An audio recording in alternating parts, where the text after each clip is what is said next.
నమస్కారం. ఎంఆర్ఓస్కి స్వాగతం. నేను మీ రవి. నెల్లూరు జిల్లా కావలి పట్టణంలోనే బీమ్ మెడిటేషన్ అధ్యక్షులు శ్రీనివాసుల ఆధ్వర్యంలో పాతూరులో ఉన్న నారాయణ పాఠశాలలో గాంధీ జయంతిని పురస్కరించుకుని విద్యార్థులకు వ్యాసరచన చిత్రలేఖన పోటీలు నిర్వహించారు. ఈ కార్యక్రమానికి ముఖ్య అతిథిగా ఆర్యవైశ్య సంఘ నాయకులు, వాసవి క్లబ్ గౌరవ అధ్యక్షుడు పాదర్తి నాగరాజ్, లోక్సత్తా నాయకులు మాలకొండారెడ్డి, డాక్టర్ మాధవరెడ్డి, విద్యా సంస్థల అధినేతలు తదితరులు పాల్గొని విద్యార్థులకు గెలుపొందిన వారికి మెమంటోలతో పాటు ప్రశంసా పత్రాలు, ప్రైజులను అందజేశారు. ఈ సందర్భంగా ప్రతి ఒక్కరూ కూడా గాంధీని తెలుసుకొని గాంధీ మార్గంలో నడవాలని వారు విద్యార్థులకు సూచించారు.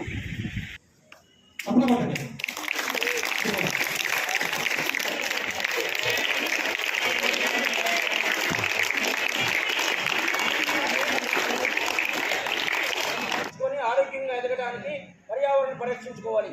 అదేవిధంగా అత్యాచారాలు, హత్యలని అహింసా మార్గం ద్వారా మంచి సమాజ నిర్మాణంలో మీరు బాధ్యతాయుతమని మనకి స్వతంత్రాన్ని అందించినటువంటి ఇద్దరు నాయకుల యొక్క జన్మదినం ఈరోజు. ఒకటి మహాత్మా గాంధీ గారు, అలాగే లాల్ బహదూర్ శాస్త్రి గారు. మనకి మహాత్మా గాంధీ గారు సుమారుగా ఇది 155వ జన్మదినాన్ని పురస్కరించుకొని ఈ రోజు కూడా మనం గుర్తుపెట్టుకొని మన జాతిపితగా మనందరికీ మార్గదర్శనం చేసినటువంటి వ్యక్తి. అహింస ఉండకూడదు, నాట్ వైలెన్స్.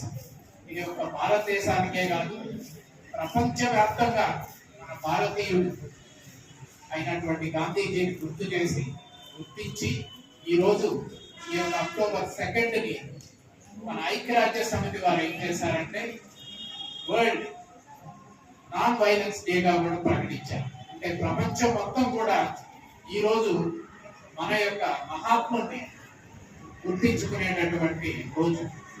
అంటే అంత మంచి మన దేశానికి అందించారు అంటే ఈరోజు చిన్నారులుగా, విద్యార్థులుగా ఈనాటి విద్యార్థులే రేపటి భారత పౌరులు కాబట్టి మన దేశానికి దిశ నిర్దేశించేటటువంటి వ్యక్తులుగా మీరు అటువంటి మంచి గుణాలను అలవాటు చేసుకొని ముందు మంచి పౌరుడిగా ఎదిగి, మీ జీవితంలో మీ తల్లిదండ్రుల కళలకు అనుగుణంగా ఎదిగి ఉన్నత విద్యను అభ్యసించి మంచి పౌరులుగా భారతదేశ ఖ్యాతిని ఉంచుతారని ఆశిస్తూ ఉన్నాము.